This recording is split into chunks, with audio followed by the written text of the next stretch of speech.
Webinar. Okay, we are recording. Everything is cooking now. Oh, our participants somehow went down to 3 when I said welcome. Hey everyone, welcome to the webinar. Welcome. I'd say like 5 more times when all these people pour in. You have Well, 20 more days to shop for Christmas. There's your reminder, everyone. oh no. Oof. Thank goodness I had a long conversation with someone who liked World War II books like 3 months ago. That's all my dad reads anymore, so I was able to apply like what are some good new books, because I feel like he reads every single uh World War II book. That's a good question for the chat. Hey, what's your favorite book about World War II specifically? I need a good gift for my father. I do have the there was like Hello, Allison. a Time Life series like that. I don't know. They were like in the 70s and 80s, I guess Yeah, they sold them. yeah. And that was one of the things I ended up with. I Right have after like World War One. the whole set of them. They are massive and very heavy. Yeah.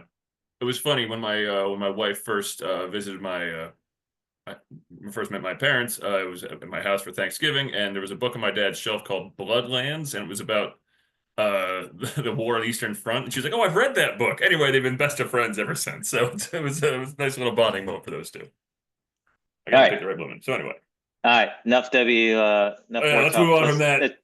It's the holidays. Yes. So with that in mind, just kind of break the ice. When people come in, we're expecting quite a few people today. What is everyone's favorite Christmas movie? Because I'm running out of movies to watch. I feel like I cycle to the same 10 or 15 every year. And don't say Hot Frosty, because people keep on offering that one to me. I do. There we go, Santa Claus. See, that's one of the ones I watch, Allison. Elf. Well, everyone Okay. watches Elf. It's amazing It's how a Will Ferrell movie became a really just a touchstone classic. Yep, these are all films I watch. All right, now Molly, is that a Christmas movie or a Halloween movie? It is both. It is both. Good point. There you go. But I can't watch it on Thanksgiving, which is very frustrating. all right. Okay, we're doing pretty good so far. No interesting ones like I'd mentioned before we kicked this off. Eyes Wide Shut, the Stanley Kubrick movie, or I know Rachel had mentioned Die Not Hard a also. Christmas movie. Not a Christmas. Actually, Allison, if you're in the DC area, the AFI Silver up in Silver Spring is showing a Muppet Christmas Carol around Christmas on the big screen. I'm gonna check it out. I know I'll be there. They also show what do you call it? It's a Wonderful Life. So there you go. Good one, Tom. Yep. All right. What about Gremlins? Are we on board with that? Is that Christmas movie? I'll be honest, I've only seen Gremlins once. I've seen Gremlins 2 like 10 times, but I've only seen Gremlins once. And I was maybe 10 years old, so All right.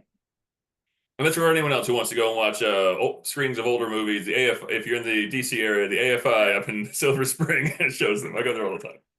It's great. All right. Well, Ready? anyway, Let's do it. you know what? Yeah, we're reaching a critical mass. Those who join will be able to catch up for where we're going. So I'll just kick it off and say welcome everyone to the last Analytics in Action session of the year. Always great to have y'all. We are always happy to have a nice big crowd as usual. Just wanting to talk about analytics, how associates can leverage them to take actions. Today we'll be talking about, well, okay, 10 tips to help Move it make along. Move it along. your 2025 data informed and dynamic. Of course, as always, hosted by myself, Merritt Rolfing, the Senior Marketing Manager here at A2, and Bill Conforti. Bill, welcome back. Good to have you. RSVP of Strategy and Solutions.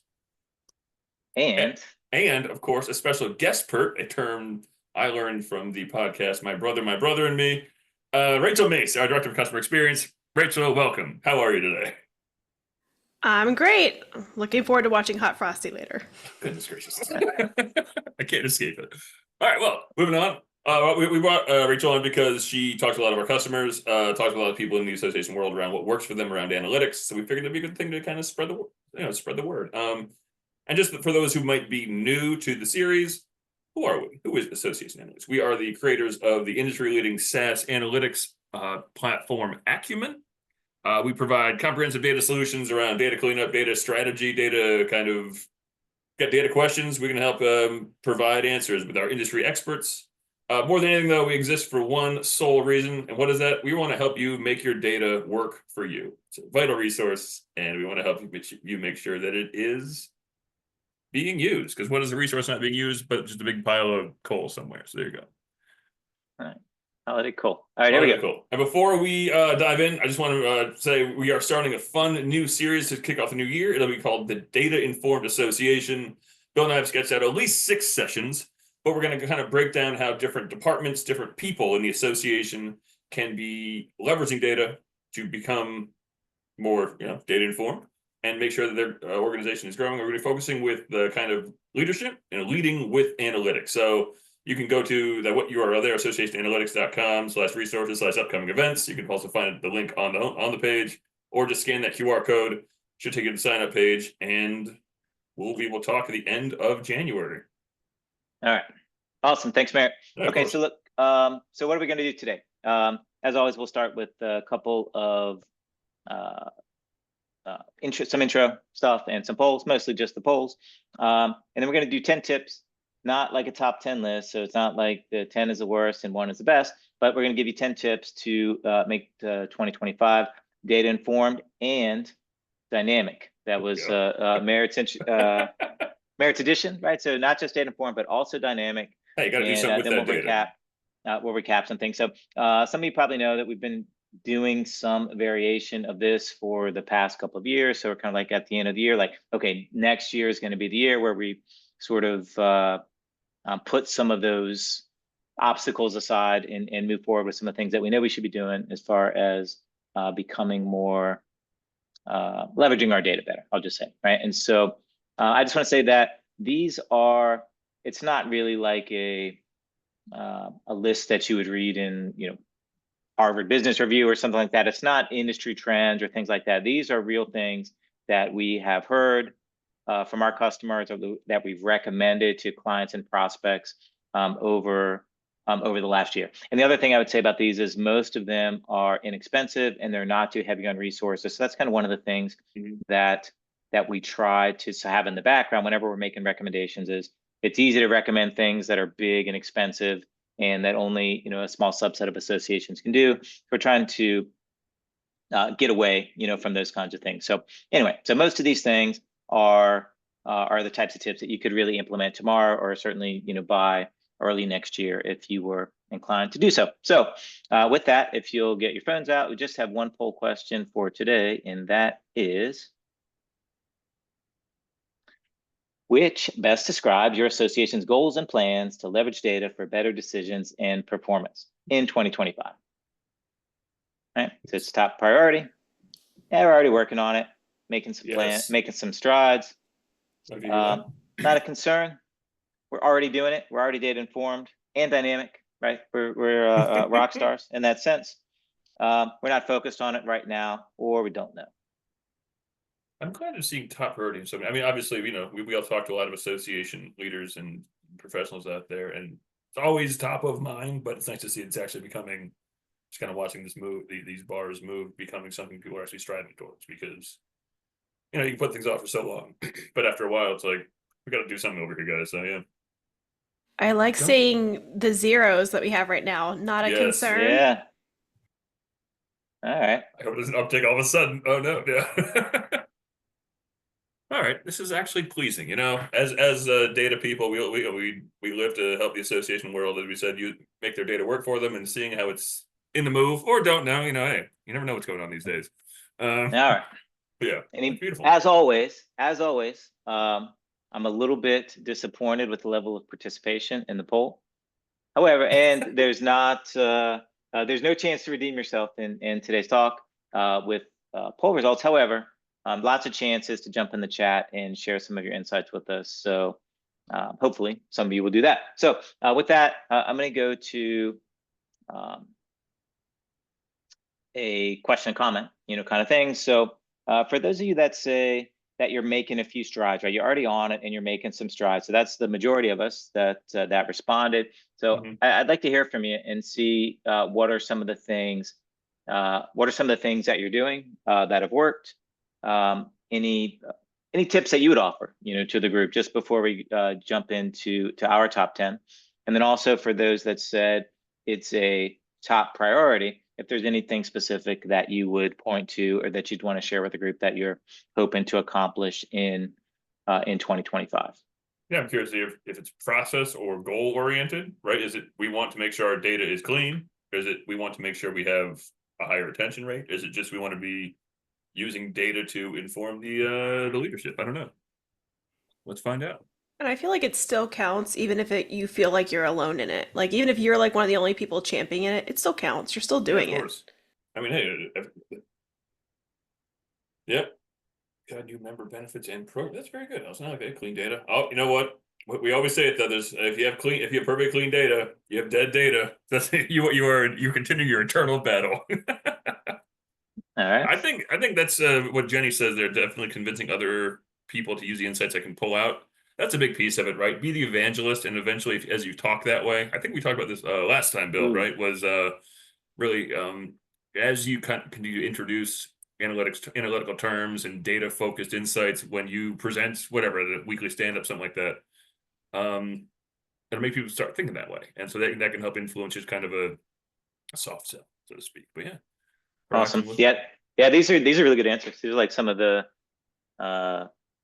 greatest hits here, right? Getting rid of the pet programs, right? Oh yeah. You might hear something about that a little bit later. But yeah, man, that's the hardest thing. It's really easy to add the programs. Getting rid of them is, politically and otherwise a little bit more difficult to do. So Tom says we have low engagement in some segments.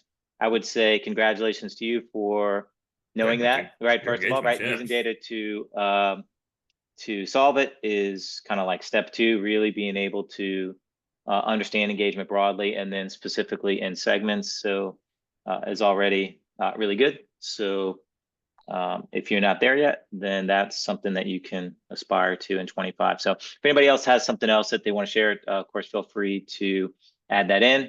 And then with that, we're going to go to our, I'll say top 10, but they're not in any particular order. These are just some of the things that we hear, that we recommend. Jill, starting a board report. Yeah, this is great. Oh, huge. Okay. The biggest thing I would say, and I'll probably say it at some point later, but board reports are, I mean, they're called board reports, but they're not really only just for boards, right? So these are things that, even if it's a little bit of a curated or a modified version, the idea is like kind of like working down the funnel, the hierarchy, whatever it is, right? Starting with the board, of course, but each stakeholder group, right? Each business area understands kind of what their role is in those performance metrics that the board is concerned about. So, okay, all that, keep them coming. These are great. So the first thing is, I think Rachel is on for number 10. Yeah. So let me just take you right into it. And again, no particular order, but 10, 9, and 8 are kind of sort of related. And I kind of wrote all of them, except Merritt came up with what was it? Ignore your gut, was it when you initially? Something like that. Yeah. You said to focus on fitness instead of just dumping it. So there you go. Yeah. Okay, so this isn't just a New Year's resolution sort of thing for you. Toning your gut is actually a different way of looking at things. There's two camps, okay? There are the people that will dismiss the gut instincts and say, no, what does the data say? And then there's the other camp that's like, no, I'm only going to trust my gut because I've trusted it for 40 years. Those are the two camps, right? But there actually should be like a meet me in the middle camp, because toning your gut means we should be trusting that your gut is telling you something, but what exactly is it telling you? And what can we learn from that instinct that we're getting? There's a reason you feel that way. And so it might be helpful to look at the data with your gut in mind. But keep in mind, you're not looking for the data to confirmation bias yourself. So let me get into that. There's a book called How to Lie with Statistics. And it basically tells you how you can use any sort of data report to show, or a data point or a statistic or a number to show support for just about any position. We don't want to do that. We don't want to go into the world of confirmation bias. So that's the first thing we need to think of when we think about your gut and using data to support or reject that gut feeling that you're having.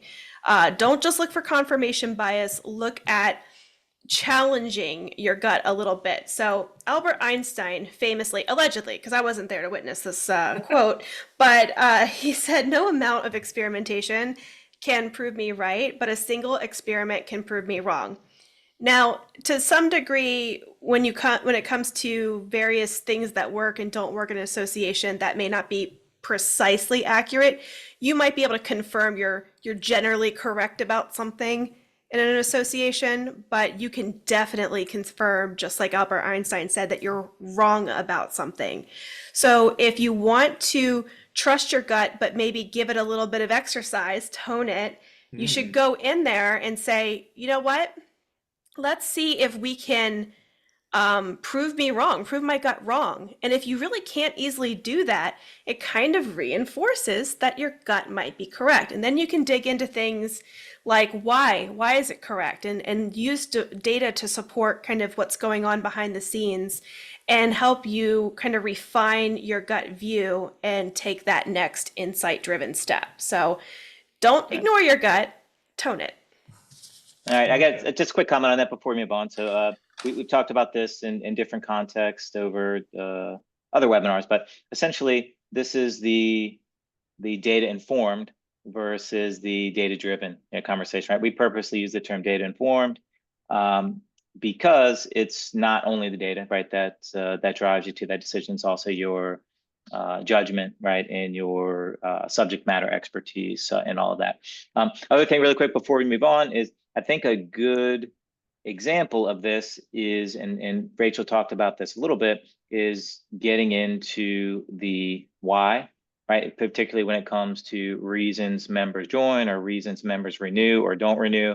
There's always a lot of anecdotal stories and things, or if it relates to segments like generational issues and things like that. There's always anecdotal stories that go with that, but the answers to those questions are in your data, right? To Tom's point, you can look at different bands of engagement. You can look at behaviors that those members do and don't do. You have all of that information, and you can really approach the question of why members are doing things in a systematic way. And we encourage you to do that, right? So that's really what we're talking about when we say tone your gut. Okay, moving on.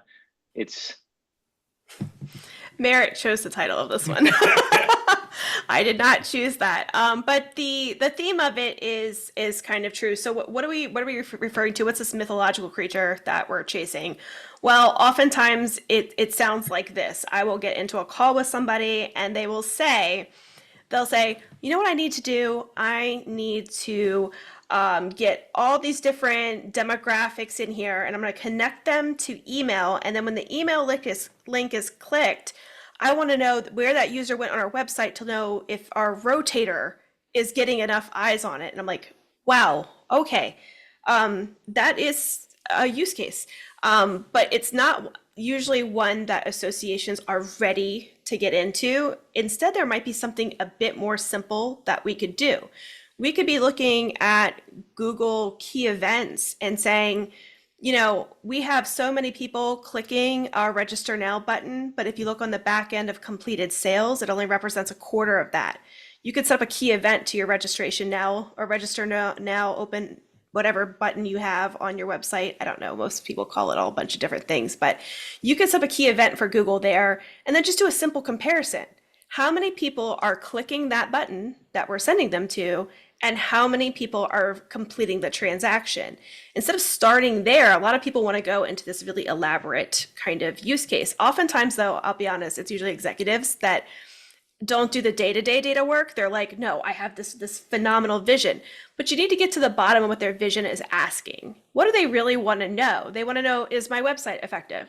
They want to know, do people that visit this part of my website actually do the thing we asked them to do? There are better, more efficient ways of getting there. So stick with what works. Stick with what you know is going to give you reliable information. Be honest about where your capabilities are right now.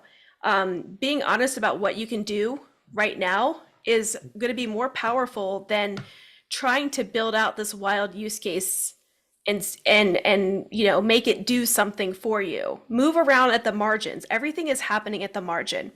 You're looking to move your registrations from 2% growth to 3% growth, or you're looking to go from 55% market penetration of members to 60%. You're not looking to be 120% growth next year. We all live in reality. So think about these marginal steps you can take to get you there. All right. So I think, I don't know if you guys agree that as you were talking about that, the dragon that I've seen very often is, and you kind of referred to this a little bit, is the really granular insight into visitor journey, like visitor analytics for anonymous visitors to websites. And I mean, that is it's an interesting, it's an interesting science, and for those that have the technology to be able to track that, I mean, it's definitely interesting if you have a large staff with teams of digital marketers that are doing that sort of thing, or you outsource it. I mean, it's obviously useful information, but in a directional sense, just knowing the ROI of different campaigns and which things get engagement, which things ultimately result in conversions when they do get to your site, even if you can't trace every single link in that journey, and that micro journey is probably just as good. So that's one that I see a lot, the chasing. But to Rachel's point, focusing on something a little bit simpler, but maybe with a broader impact would be good advice. Okay. Well, I was going to say too, it kind of ties back to the previous one, right? It's like, stop trying to do these crazy new things, like you kind of touched on, Rachel, and just kind of focus on, I don't get caught up in mission creep to a degree, right? Like you go on any websites that of the associations we talk with every day, they have their mission. Don't go beyond that. Focus on what your members actually care about and what's been successful, as long as it's backed up by data. And then just work on that. And don't decide that you're going to have I don't know, invite everyone to Disney World. Why would you do that? I don't know. Just an idea. But whatever, you know what I mean? Yeah. So yeah. And we've talked. Sorry, Ryan. And we've talked about this one before, but I think Rachel's correct that most of your day-to-day improvements or things are kind of on the margins. However, don't be afraid to take a shot at something transformative, right? At some level, especially if the data supports that. So stop chasing the dragon leads us into number 8, which is not what did we say? The pet project? Is that what we called it before? It's not that, but it's maybe the otherwise known Sacred Cow. And Merritt named this again, although this name, I have an animal thing going on today, I guess. Yeah. This name is actually really good because there is a sacred cow in every association, and sometimes it's a sacred cow that needs to go. And sometimes we have coworkers who will hold on to this project because they committed so much time and effort to that project. And I think I'm going to make a reference, and I hope everyone catches it, because otherwise this will be a really good wasted reference. But if you watch the wildly popular TV show Parks and Recreation, in season 3, episode 8, Leslie Knope has this harvest festival, and after the festival, she is having a moment because she's like, well, what's next? How am I going to have another great idea like that? She's kind of like losing it a little bit because the harvest festival was her sacred cow, and it's over. You can't have it every week, right? It's over. It's done. And that magic is only going to be captured once. And she's worried that she will not have another great idea or great program to replace it. And I think that happens a lot in associations. People are so afraid that once their sacred cow is sunset and they've held this project so dear to them that that's it for them. So there's a lot of personal feelings associated with sacred cows. It's not just a business move. People take that really, really personally. So it's important to look at the data to see whether your sacred cow is really working for your audience. Is the program worth keeping? Maybe you transform the program, or do you gotta let it go? And if it's time to let it go, don't live in the past. Start looking for things you can do. Everyone has more than one big idea.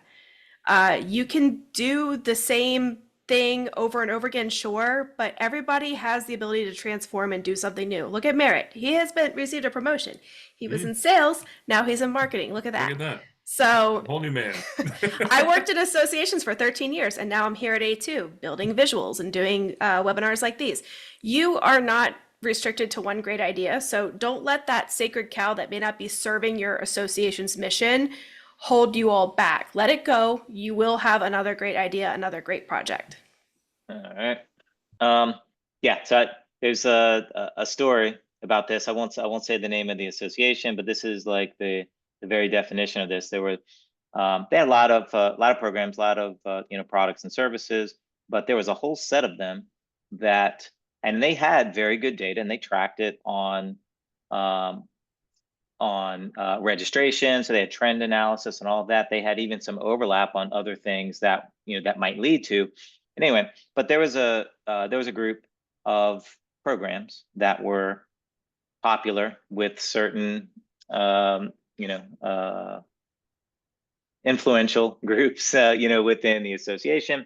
And so instead of sunsetting those things, they simply started to give them away for free. And so not only was this a waste of time, but it was like a drain, right? There was still time and effort and resources put into maintaining these, and there was no corresponding revenue and things. So it was like kind of the worst of both. And I hope that they've moved on from that since, and this was a few years back. But don't do that, right? Whatever you do, make sure that we've talked a lot about value proposition and how to continuously manage and improve that, but getting rid of things is just as important as adding them. Well, okay. And even speaking directly to Katie there in the chat, it is a great theory to kill the sacred cows that don't actually do anything, but a few influential people like it, like kill it off using data. Just go to the board and say, listen, I know you love this, but it costs us, like you were saying, Bill, thousands of dollars a year or whatever it might be. Like, what do we do if we can put this money into something that actually resonates with new members who will enjoy new things? So yeah, but to be fair, the reason that those things survive is there are intangibles, right, that you can look at. 100%. There's it's not all about dollars and cents, right? There are other things that return on engagement. Exactly. Right? It's not just return on investment, but we all know the ones that don't have a high return on investment or on engagement, and they need to kind of be put out to pasture. So make the hard decision and get that done in 25 if you can. Then you have free time as Reggie points out in the chat, you have free time then to create something new that might work. You never know. And speaking of that, this is mine. So really, this is something I think for 2025. Every association leader I've talked with, they have great big ideas. They want to do big new things say they're a new CEO, a new executive director, but it might make sense to think smaller, right? So it's like it says there, Rome is not built in a day. It took Ridley Scott 23 years to make a new Gladiator movie, for goodness sake. Like, come on. It takes a while to get these big, sweeping, incredible things done. I don't think Gladiator 2 was sweeping and incredible. I liked it well enough, but anyway. Focus on small things, right? Short-term, quick results. Like one idea I had for associations, right? Like something around like improving event registration by using data. So this is something that could take 3-4 months, maybe. You focus on something like pulling all your historical data from the last 3 to 5 events, like registration numbers, member versus non-member attendance, time of registration, marketing channel that drove that registration, and just maybe testing. Test different email subject lines, pricing strategies, track what performs better, and then see how that influences things like registration rate changes or revenue impact, marketing channel. You have clear metrics. It doesn't take a lot of time. It's something that you can show a great result on because, hey, it's fun to have a lot of people come to your event, right? So really just focusing on things you can do over a period of a couple months to help move the association towards more data-friendly environment. I know several people have mentioned this in the chat, but it's hard to get leadership on board with data because they view it as this big strategic decision, right? We're bringing on a new whatever tool to do all these big things, but these are smaller tactical strikes, right? Like I spent 2.5, 3 months digging through the data about who engages with what. I can't remember who it was in the chat. They mentioned engagement via segment. That could be a huge tool towards making some great new decisions, finding some great new insights, and then taking an action on that. So, and you don't have to wait a year or two to watch it cycle through. You already have all this historical data from the events you've been putting on, whatever it might be. So spending the time to see what it's been saying and then using that to do something new. It doesn't take a lot of time, and associations don't have the massive manpower of a Fortune 500 company all the time. So That's something that can be done by a small yet effective team. Merritt, I'm disappointed that Merritt did not use the elephant theme to keep with the animals because he could have You done know what? Darn it! I should have done it. how do you eat I an should have done it elephant? One bite one at a bite at a time. time. You know, my One bite my at a my time. 11th grade English teacher, I would always say that about writing a long essay, and I've been saying to myself ever since, whenever I have to write like several pages or a blog post or something like that. So you're right. Or I could have done an elephant and a mouse in my picture instead of a man sitting on a leaf. There you go. All right. Blade of grass, whatever. Yeah, right. Okay. Look, so the thing here is thinking smaller allows you to not get caught up so much in dirty Yeah. data, for example, right? It's a small data set. It's an extract from your AMS or for some other tool, and you don't have to go out and buy something fancy in order to take on projects like this, right? So they're low resource and they're low effort. So, which is a great segue to the next one, which relates to all those tools that you already have, right? Particularly in areas like marketing. Yeah, this one speaks directly to me. I'm relatively new to the marketing world directly. We use HubSpot here at A2 for those who don't know.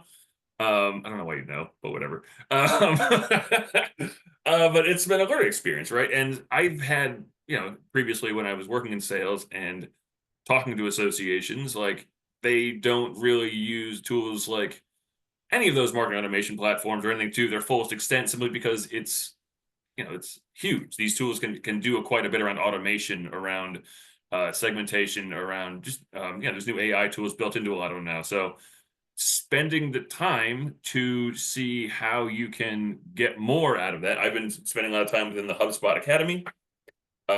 So you can take these academies, LMSs that are out there, figuring out what you actually want to do also organizationally and also within your role can help you kind of direct your efforts, like figuring out where do I want to get better within this tool I've been using every day. Should I be checking the same reports? Should I be clicking the same buttons? What's all this other stuff over here? I've been getting better at workflows and automations and things like that. So just dusting off all those tools that have just been kind of sitting lying fallow. Even tools, what's the MailChimp? Even MailChimp, great automation tools within there, or whatever you're using for marketing or education or anything like that. You can find ways to use the tools that you've been paying for, quite honestly, to have great impact without, again, we've already spent the money, might as well take full advantage of it. Yeah. Anything to add to that, Rachel? Merritt, have you taken a look at our web analytics dashboards? I feel have, as a like that matter of would be fact. I feel like that would be a great thing for us to go over and collaborate on. That's a good point too. Like everyone already has Google Analytics too, because you have a website. So set it up and take advantage of it. So you actually see where the conversions are happening in your website, and that'd be a great point. Yeah. So one thing I would say is, I don't know if they have it on the free version, but if you use the GPT-4, the specialized GPTs are pretty useful.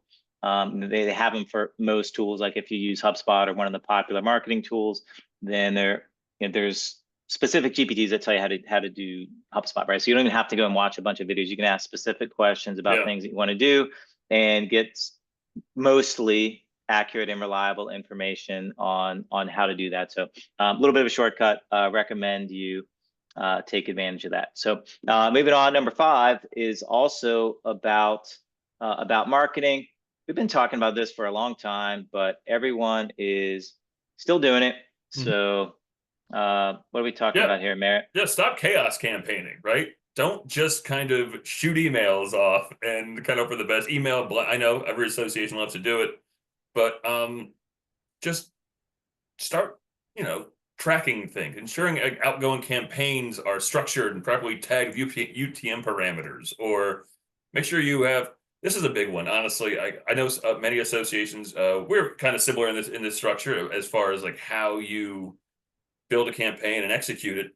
Maybe don't have an official approval structure, but run it by someone else before you put something out there. Just because whether for myself personally, whether as a marketer or even just I'm a writer as a hobby, having someone else look over something I've written or something I'm putting together,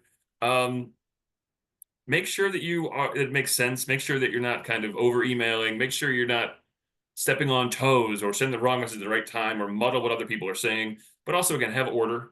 Don't let this is a thing I've heard a few times with with some associates I've talked with, where they have like several instances of Constant Contact or Mailchimp within different departments, and so like the left hand won't know what the right hand is doing. And then like I said, target. Just don't blast out emails to everyone. Segment. If nothing else, you're going to start hitting up a bunch of like dead emails, hurting your sender reputation. Between setting up tools for auto removal of bounces and things like that from your database, heavier segmentation, you can target better, you can hit more, and then just do some A/B testing. Focus out on being focused on your testing. Don't test like a mad scientist. Test like a good scientist. Have a good hypothesis. Be focused on where you're reaching out, and then just structure. Really good to end any slide with a nice boring thud, but create mandatory campaign naming rules. I mean, shoot, like that way everyone knows, not even just now, this year, but in years down the line when a new marketing person comes on, you have an understanding of what's been going out. You have consistent, governed structure around naming campaigns and what's being messaged. Be able to find new segments by understanding who's already been reached out to. Just basically, and I'm sure everyone here who's in marketing does this, make sure you're putting a lot of thought into what you're putting out there. Make sure that it makes sense, and make sure that you're not saying something that your colleague might be contradicting. I don't know. That's the thing that could happen, just because if you've ever been sending out marketing emails for an event, then also for some education, and also for membership, don't overload, and just make sure you're getting the right message out there at the right time. And I would add to that a few tips that I see from our clients when we stand up the web analytics module and the email module. On the web analytics side, we tell people almost always the key events or conversions in Google are not set up. I tell them, like, you probably want at least 10 going at any given time. I think your limit is either 12 or 24. I forget what the number was, but you are limited in how many active key events you can have at one time. And I'm like, you want a mix of perennial ones like the join now button for your membership, or learn more button, or maybe there's like a tab you want to make your key event. You can make it any action on your site via Google. So you want a few perennial ones, but then you want like rotating ones. Make a calendar and keep track of your key events. Start looking at which ones perform others. I think there was one last year, Merit, for us, where we had two versions of the same page, and we had a key Sure, event yeah. via Google, and you could see which one worked and which one didn't, and that's the one we kept. Mhm. And then when you think about your UTM campaigns, think about how that's going to show up when you look in analytics, because Google's going to automatically generate campaigns for you, so they're Google generated campaigns. Think about how your UTMs are going to look. Are they going to be really long and hard to suss out, or can you create a few perennial ones that you can repeatedly use so you see those bigger numbers year after year? So that's my tidbits there. Yeah, create tagging and things like that humans can understand. Exactly. Yeah. Yeah. So Merritt may have already alluded to this, but I think the last thing I would add before we move on is keep in mind the analysis that you'll want to do, right? You'll want to be able to understand, hey, these messages worked and these didn't, and you need to be able to separate those out. So what we see most often in this chaos thing is this long list of messages, and they're really only sorted by subject, right? So you need to be able to sort them differently, and sort them by department, and also by subject, and by content, right? This one has images, this one has buttons, or whatever. All those kinds of things matter if you really want to be able to improve performance for your messaging and communications overall. Okay, so we've been kind of in the weeds a little bit with some of these. So the next few are, I think the next few are the ones that I kind of contribute this. They're a little bit higher level in some cases, but starting with the idea of a data task force, right? A cross-functional team. And so this is this one that we've talked about for a while. This is a big part of data-informed leadership in my view. So a cross-functional team is, when it comes to data, is still, I think, something that you can do pretty easily. You will be able to get people to volunteer for it. If you've seen our talks about AI, we've talked about the hype cycle, and there's still some opportunity to take advantage of hype with AI to get people interested in things. related to data. So you will, I think if you ask and if you solicit, you will be able to get people to volunteer for this type of task force. Now, one thing that's important is you have to, their mandate has to be innovation or similar, right? You can't, if you ask for a task force to go and, clean up, address data and things like that in the AMS, you're going to not get volunteers for that. But if you task them with innovation, things that move the needle, what can we do differently? How can we better fulfill our mission using data? Then you're going to get a lot of volunteers for that. And last thing I would say is, if possible, and it's not possible for all, but these are things that should be closely aligned with the organizational goals and the strategic plan. And if that's the case, it might be possible to request and successfully receive a small piece of budget, for a proof of concept or a prototype related to data. So to Merritt's point earlier, thinking small, right? You can carve out something small, put together a short plan and request funding for a small POC. Great sort of mission, for, not to confuse that mission with the broader mission, right? But a great sort of mission for a data task force. Anything to add, guys? I have one thing. I do think if you position this right, the data task force as a volunteer, like let's say you only can have volunteers right now to do this. If you position this right, you also might be able to kill some sacred cows because this is another way to put your name on something meaningful, do a meaningful project, give something to your resume, and then you can, maybe use that as incentive. Like, hey, we're asking you to get rid of this program that nobody's interested in anymore, but would you like to be on our data task force? It's like a nice little pivot there, but it's easy to get volunteers. Just make sure you recognize them as well. Let them be able to champion, like, I did this, this was my project, because people want to volunteer for things that they're going to get credit for. All right, well said. Well said. Yeah, and by the way, I was when I said volunteers, I was talking about internal staff volunteers. Hadn't really thought about actual volunteers and what would be some of the ramifications for that, but that's possibly something to consider as well, right? Because your volunteer leaders are obviously a crucial piece to all of this. So they're always most associations are always looking for creative ways to engage them. So this could be one that would work for you. So I'll maybe look into that a bit. Okay. It's not just the staff that has data on the mind. Like, this is something everyone talks about all the time, every day. Like you said, mentioned before, the whole AI kind of hype cycle right now is cranked up to the max. So yeah, let's use AI here at our association and let's talk about it and get people involved. All right, cool. So next one is, I think, something that we've all been trying to do, and some with more success than others. But talking about we're collecting data, right? We want to know, right? We want to ask the members what they want. We want to observe the things that they do. And so all of this is to get a better idea of the preferences and interests of the members. But do we have a good system and mechanism for really incorporating that feedback into what we do? Are we really, we know a little bit, right, about the voice of the member, but do we center that in our actions, right? So I was pretty surprised. So I'm going to ask the same question here. I asked this recently in one of our webinars. How many of you are using CSAT, that's customer satisfaction surveys, or not the surveys themselves, but as a metric, right? How many of you measure customer satisfaction for your association broadly, or for key programs, or NPS? That's Net Promoter Score. Is anyone? Not anyone. I'm sure some of you are, but how many are doing one or both of those? NPS, yeah. Yes. Yeah. So these are so customer satisfaction and NPS, and we talked about this in last month or the month before.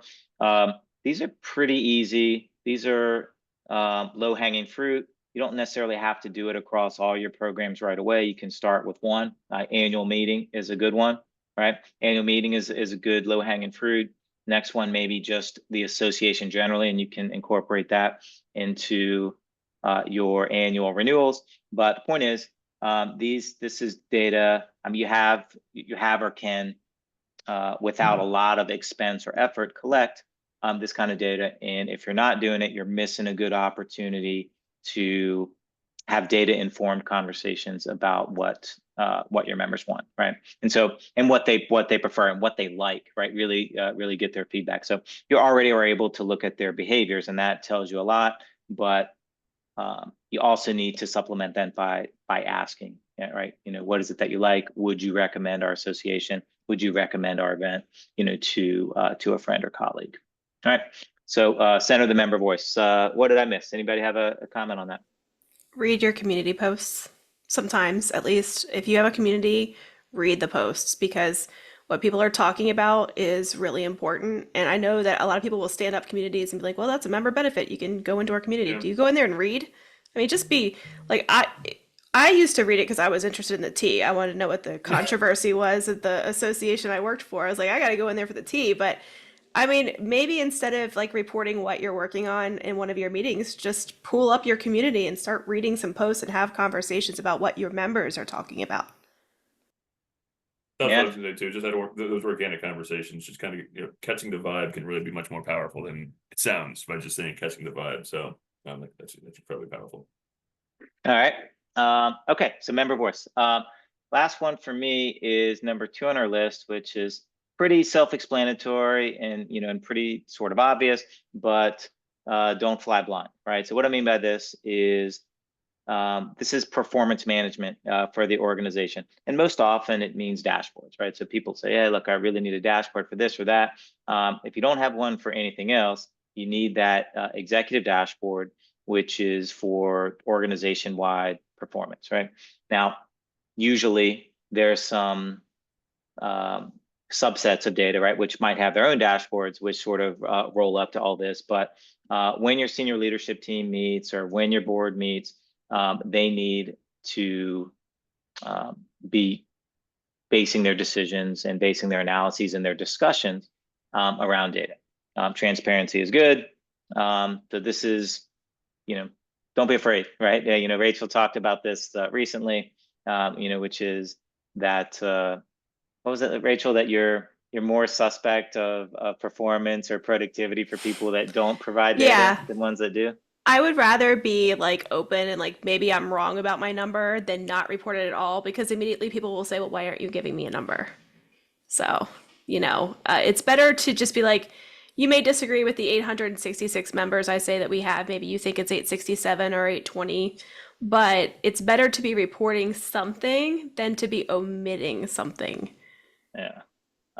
Okay. All right. So it's not only for executives, right? And so what I mean by that is everybody, to the extent possible, should understand how their department or even their individual role contributes to and rolls up to whatever KPIs or metrics are being reported to the senior leadership team and ultimately to the board, right? And so that's closely related to the last one.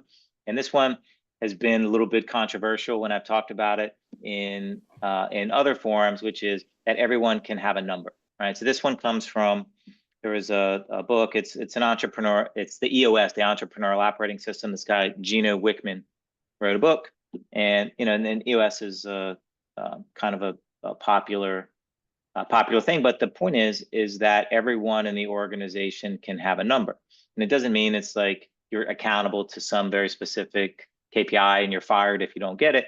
But your number is your way of connecting your work to to the broader goals of the organization, right? And in some cases, right, in extreme cases, yes, there's accountability and things like that go along with not meeting your number continuously, but it's meant to be a positive and affirmative thing to sort of connect your work to the broader organization. So give that some thought. That one will probably ruffle some feathers if you try to implement that abruptly, but at least an understanding of what numbers I'm affecting, even if I'm not directly accountable, to them is a great thing. All right. So let's then go to our last one, no particular order. So not that this is the number one thing that you should run out and do, but this one is a pretty important one and one you probably haven't thought of. So let's go to Rachel to take us home. So I feel like I've been evangelizing the same message all year, and I promise next year I'll fixate on something else. But I don't know if we're all familiar with the Marie Kondo. This is an outdated reference now. This is not hip and cool. It's not on TikTok, but this woman would tell you that you need to declutter things, that you let go of what doesn't give you joy and all that. And my cousin and my mom got into it super hardcore when it was a thing. But then I thought about your demographics because I see the back end of that data every day. And wow, it's like a proverbial junk drawer. Like it's a junk drawer. It's just insane. And I'm like, we need to think about what we're collecting. Like as professionals in data, we need to think about what we're collecting and why. Um, I saw some wild things like, are you married and what's your spouse name? Why on earth would a professional association need to know if I'm married and what my spouse name is? And then if I'm anything like some of Hollywood, I might have many spouse names. So that's a very awkward question, and you would have to update that a lot. So we have to think about what we're collecting in terms of demographics. Does it serve the mission of the organization? Does it serve our members? Does it serve the industry? Like start having little buckets. You know what your buckets are, but I would say if you don't have buckets, serve your mission, serve your industry, serve society as a whole is the one that Heather, who works with me in CX, always says. She said some organizations are looking to serve greater society as a whole. So Sure. that's still a demographic. But if it doesn't fit into those buckets, why do you have it? Like, what is it doing? What's valuable about it? Start asking how valuable that information is. So some people collect age, like the number age. Others go birth year. Birth year, I can transform a million different ways, and I never have to update it. My birth year is never going to change. I'm not going to tell you what that birth year is, but it's never going to change. And think about how often you're going to have to update it, clean it, get someone to consent to giving you the information or giving it to you the first time. So when you look at the demographics you have, think about that. And when you think about the aspirational demographics, literally every client, when we go through discovery, has like 10 aspirational demographics. And we like walk them back. We're like, wait a minute. What are you going to do with the ones you have now? We have McDonald's at home. That's the mentality there. What are you going to do with the ones we have now? And then when you're done with that, what organizational goal will these new demographics help you with? Or is it just interesting information you'd like to know? That is a really tough question. We get to this point sometimes with data that we fixate on things that are super interesting to know, but we can't actually take any meaningful action, at least, in the sense that our mission doesn't relate to it.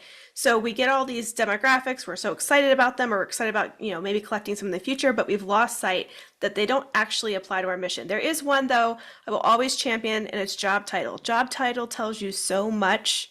If you can only focus on one demographic that relates to who the person is and where they are in life, do job title, because it tells you a lot about what generation that person might be in, or where they are in their career, how you should speak to them. So if there is one that you're like kicking around and you're like, well, I only want to focus on one this year, I would like advocate for that one. But think about your demographics. What don't you need? The best All one in right. the chat so far was Jill saying that when they switched to AMSs, they stopped tracking. I hope they stopped tracking who plays golf. She demanded they stop. I don't know. She didn't mention whether they did. So I guess if you're ever in golf outing, it was valuable Yeah, at some point. they have that golf. They spend a lot of money to put the golf tournament together, so naturally they want Yeah. to know who plays golf. Lots of golf outings, she says. Okay, Right? well, there you Next go. thing you know, you want to keep track of their Do they like food theme allergies, parks? right? Yeah. For the Right. for the gal and stuff like that. Anyway, but some of those things, when we're talking about data and demographics that are relevant for analytics, right? For business decision making. Some of those other things you could keep, potentially in the CRM, and it's cool for the customer service people to know things about you when they call you and things like that. But kinds of things we're talking about are, again, look ahead to the kinds of analysis that you'd want to do. And for the most part, the question to ask about demographics is, would I want to slice and dice my my data by this demographic, right? So would I want to slice and dice my retention data or my purchasing data or my event attendance or engagement or otherwise, but I want to slice and dice that by this particular piece of a profile. And if the answer is yes, then that's something that you should be collecting. So what we see is most of the talk about demographics is we don't have enough, right? And that's valid in some cases. The last few years, most associations have had it in their strategic plans to improve DEI performance, but they've not really had a lot of demographic support for measuring those sorts of things. And so that's something that's a focus, right? Additive in nature, but to Rachel's point, there's a lot of things that just aren't necessary. I would say about job title, maybe functional role or something that can be put into a drop-down menu is probably better than job title, which could literally be anything, but even that, if you collect it, right, you can parse out certain words, right, that can get at career level, right, which is kind of more like what you're looking for. It's career level and it's focus, right? Functional role and career level are really the two aspects of job title that you are trying to get at. And you could maybe make those two separate things if you wanted to. So anyway, that was a little bit far down in the weeds for that one, but declutter those demographics and you will be happy that you did. And this one also doesn't require any additional tools other than what you have, right? You're already doing this stuff in the AMS, and it will require a little bit of effort, right, to overcome inertia, with different groups in order to make this happen. So this one is maybe a little bit heavier on effort than than some of the others unintentionally, but definitely a worthwhile thing to do. So that's our 10, right? We got a couple minutes left, and if anyone has a question or something that's on your mind based on what we talked about, would love to hear that. How do you track engagement level? Miriam, that is a topic that is much too big to talk about in 3 minutes. We have lots of webinars on that, hours long, but essentially it's about activities, things that you can measure. It's about preferences and interests, so attitudes, right? Also things that you can measure, and you have to come up with a way to weight those things that corresponds to your values as an organization. So I believe we actually have an ebook around getting started with member engagement scoring, Miriam. So I'll try and send it to you directly, actually, since I think I should have your email. So there you go. Yeah. All right. And look at that, personal service. And hey, so kind of everything we covered.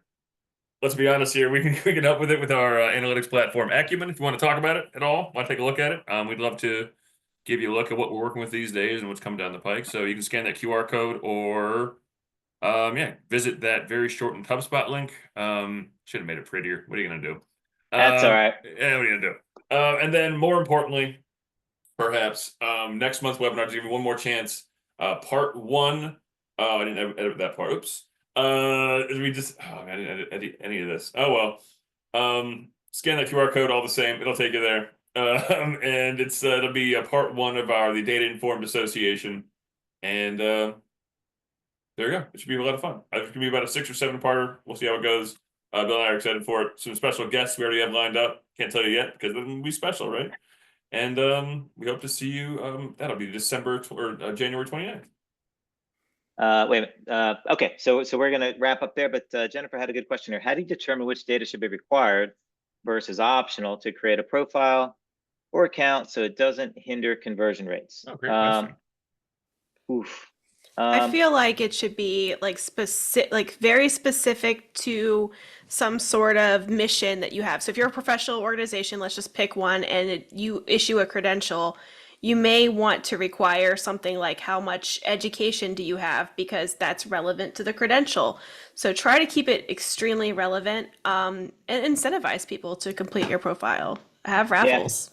Yeah. This is something you can test forward to easily, Jennifer. So start with a few more, and then if you're unhappy with the conversion rates, and you can try to make it a little bit easier, to get through. So it's always a balance between getting all the data that you need as much as possible, and then at some point it starts to hinder the experience. But you can try it out, right? You can test all those things, and it's a couple, right? I don't know the exact number, but it's probably somewhere in the you can ask for 2 to 5 small data elements if it's something that I'm already interested in doing, right? Like an application or a renewal or things like that. So anyway, it's not a very specific answer, but the answer is probably in your conversion and performance data. So thank you so much, everyone. Hopefully you'll join us again on the 29th. Thanks to Rachel, our what is it, guest pert? Combination of guest and expert. It's a very creative joining thing. us. A nice portmanteau. And hopefully you found at least a nugget or two to make things more data informed and dynamic in 25. So thanks again. We'll talk to you all soon. Happy holidays. Happy holidays.